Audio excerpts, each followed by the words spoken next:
வணக்கம். கொள்ளு தொகையில் எப்படி செய்யறதுன்னு பார்க்கலாம். ஒரு 50 கிராம் கொள்ளை வெறும் வாணலியில் வறுத்து எடுத்துக்கலாம். 2 ஸ்பூன் தனியா, 1/2 ஸ்பூன் சீரகம், 1/2 ஸ்பூன் மிளகு, கொஞ்சம் பெருங்காயம், 6 காஞ்ச மிளகாய், ஒரு நெல்லிக்காய், சின்ன நெல்லிக்காய் அளவு புளி, இதெல்லாம் நல்லா எண்ணெய் விட்டு வதக்கிக்கணும். தாளிக்க தேவையான பொருட்கள்: கடுகு, சீரகம், உளுந்தம் பருப்பு. கொள்ளு வெடிக்கும் வரை வறுத்து எடுத்துக்கணும்.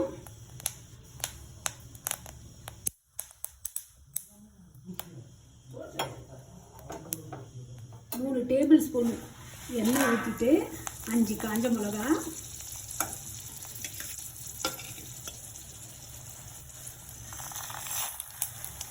தனியா, சீரகம், மிளகு, பெருங்காயம், இது அனைத்தையும் ஒன்றா வறுத்து எடுத்துக்கலாம்.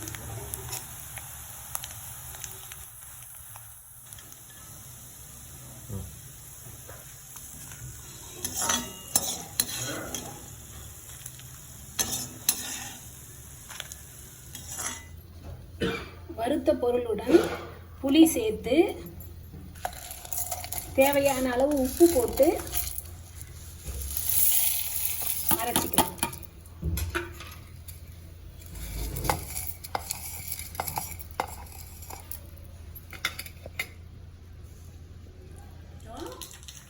அதில் தாளிச்சுட்டா கொள்ளு தொகை முடிந்தது. நன்றி, வணக்கம்.